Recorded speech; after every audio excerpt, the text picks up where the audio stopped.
The love that changes the world is a different kind of love. That love is God's love.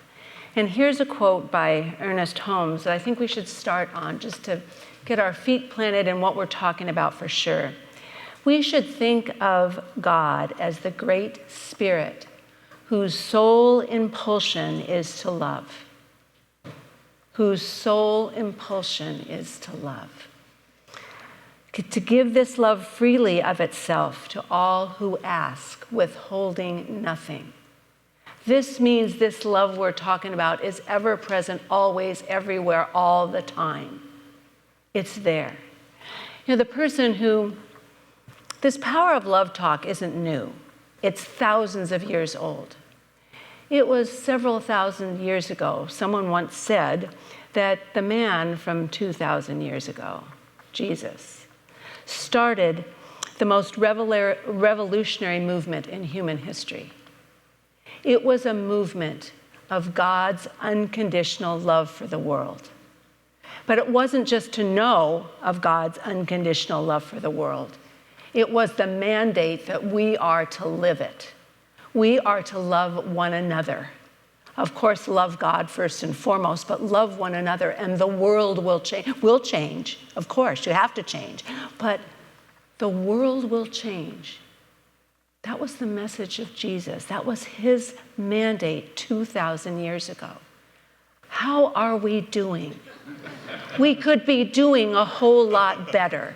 But you're here today because there's a part of all of us who want to step into the greater power of love that's not only changing ourselves for the better, but will actually make a significant change in the whole way this world and the people in it work. Because love can heal and help when nothing else can. This love. Love can change life and up-level things and liberate things when nothing else can.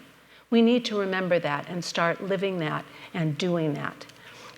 I looked up on Google, power of love, and the first thing that came up was a quote, and it said, "When the power of love overcomes the love of power, the world will know peace."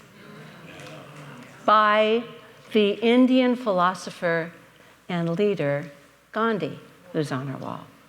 So the next Google search came up, and it says, the quote, "When the power of love overcomes the love of power, the world will know peace." This is attributed to the artist Jimi Hendrix. Okay, what does that tell you? That this love is universal for sure. It belongs to everyone. The little plus that Jimmy got on this is under that it says, another one of his well-known quotes is, excuse me while I kiss the sky." Okay, that was great. So what we know is God is love. God is the power of love. And God is all there is, so love is all there is. This love shows up, this power that's love, not the sentimental love, but the love that's this feeling nature, shows up as a divine spark in everything. That's that divine spark of spirit that's in everything and everyone. It makes the grass grow. It makes the birds sing. It's the dance that the dancers dance. It's the message of Jesus from so long ago. That is the power of love. And that's what we get to embody and reveal. This love, we cannot, it's in every one of us. We didn't put it there. We didn't put it there. God did. We can mess it up royally. We can. We can misuse it.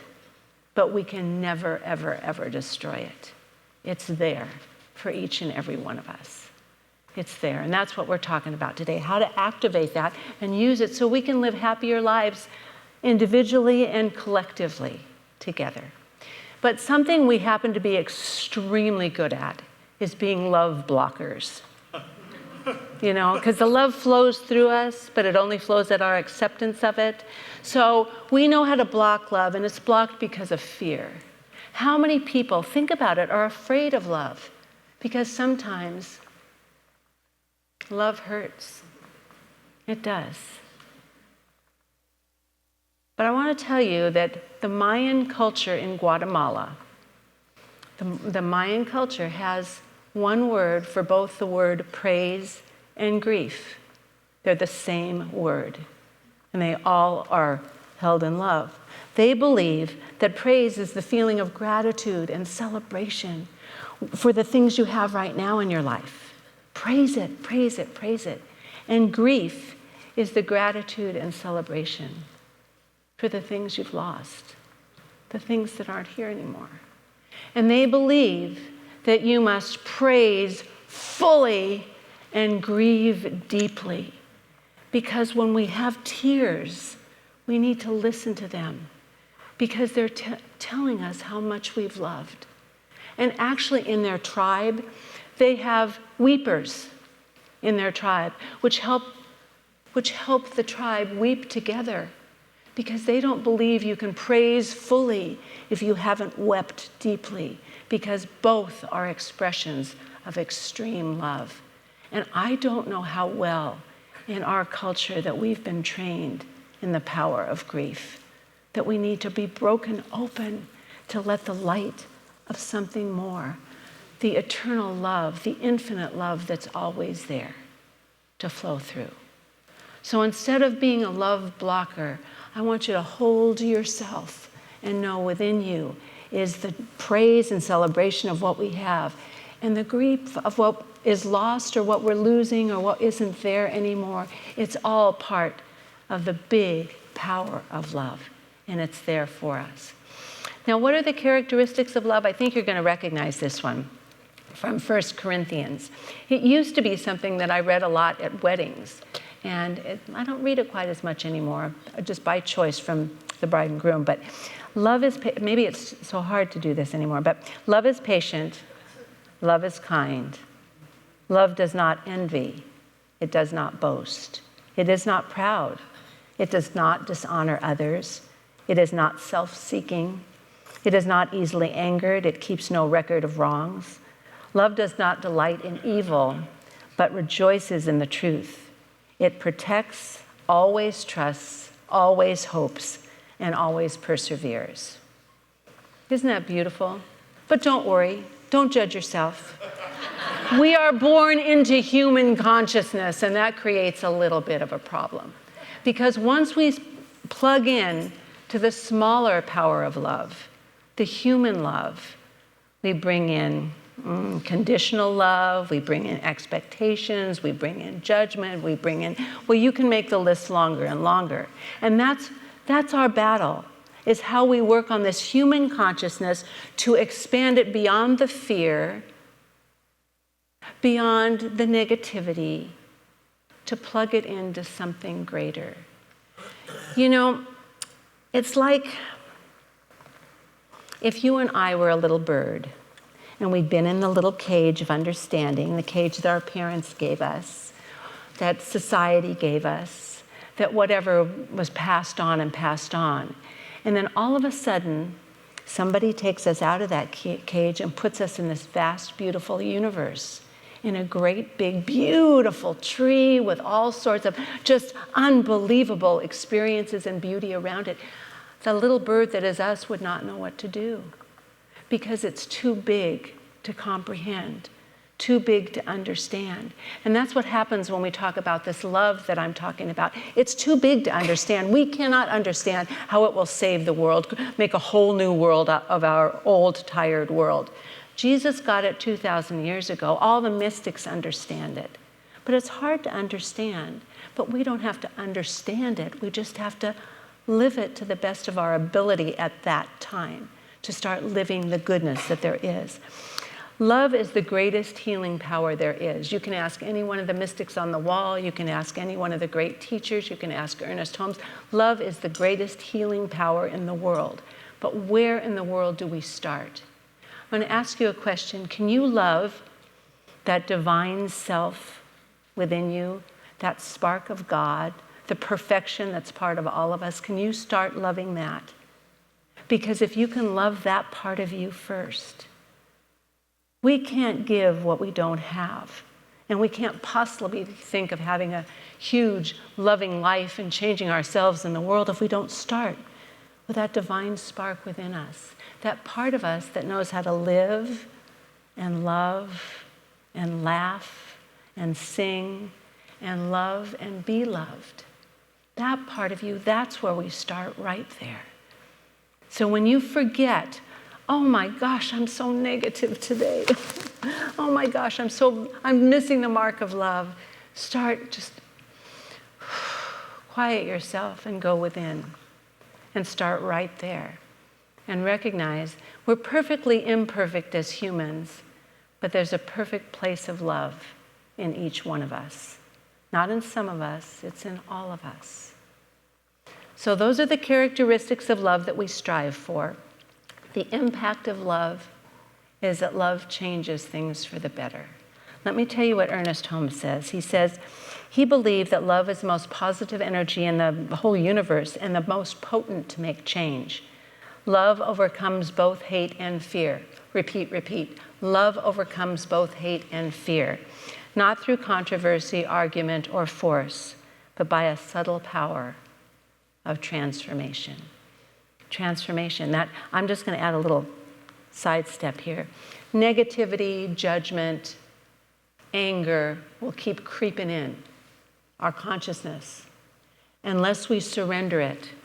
But to surrender, you want to replace it with something else. We need to replace it with gratitude and kindness, sometimes grief and crying for what isn't here anymore or what we'd like and don't have, and opening to the light.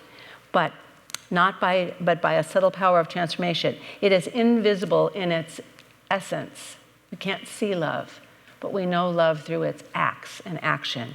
As the light overcomes the darkness, so does the radiant action of love and peace dissipate fear, hate, and confusion. And that's for us. Now, the question for all of us is, how do we apply love in our lives? Make it really something we want to start. And I loved your reading today, is when you just love it. Love what is. Byron Katie said that, and your beautiful reading today was, hey, that's a challenge for everybody. How can I love what is? How can I do that right now? Well, love will heal the wounds of the world. Martin Luther King said, we must discover the power of love, the redemptive power of love. And when we discover that, we will be able to make of this world a new world, for love is the only way. Can you imagine right now a world where love was the only way? Think of the families and friends you have if love was the only way. Think of the neighborhoods and communities around if love was the only way. Think of business and commerce. If this power for love, which is not a mamby-pamby love or give yourself away kind of love, it's the power of love that keeps us in truth and keeps us in understanding and keeps us in caring for one another and keeps us in recognizing the oneness. You know, Rumi, my buddy Rumi said, the 13th century mystic, but anyway, so he's kind of older than me, but I still love him. Anyway, he said, a forest trees' branches sway in the breeze, but even as they're swaying, they are connected at the roots. And a little later, Hafez, a 14th century Sufi mystic, says, we've all come to the right place. We're in God's classroom. This is the place for us to learn. We're all in the right place. This is God's classroom. Now the only thing left for us to do, my dear, is stop throwing spitballs for a while. If you have a spitball in your hand right now, which I think many of us do, look at it. Yeah. Who do you want to throw it at? Not me right now, please. It's my anniversary. You have to treat me nice. But we might have it right here. But instead of throwing it, open it up and look what's inside. Greater understanding. You know, we have the ability to do something that no other animal can do. We can step in someone else's shoes. and see how they feel. See what's going on for them. Have a greater understanding of the bigger picture in the world. So that's something for us to think of. So here's what I want you to listen to, and then I'm going to create. Rumi also said, love is the bridge to everything. To God, to people, to the earth. It's the connection to everything. We're going to create a peace and love bridge up here with some of our wisdom keepers, and I'm going to do that in just a minute. I want you just to think that love is the way. There's plenty of good for all God's children when love is the way. There's plenty of good. This love is infinite. Forever and ever, it's infinite. Because love is the way. When love is the way, we actually treat each other like family that we love and care about.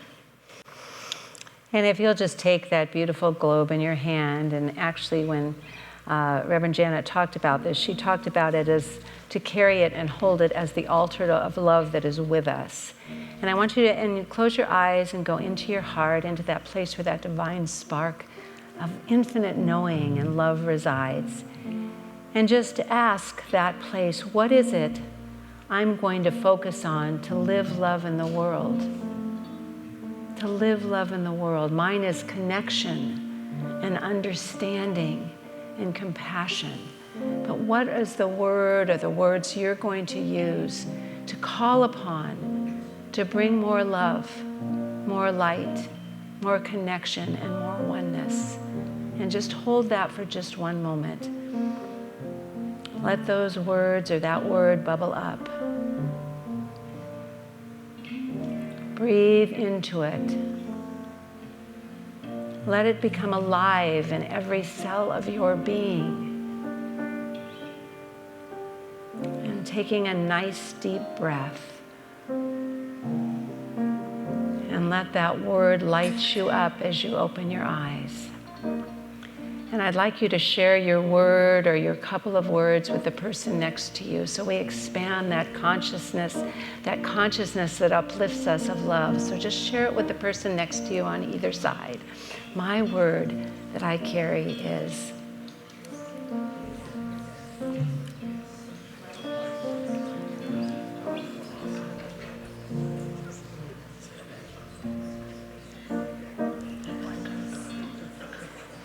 And as we share those words and they fill this room, let them fill this room and overflow. Let them fill this room and embrace the whole building, the whole city of Mission Viejo, the whole state of California, the whole United States. In fact, let those words embrace the whole wide world.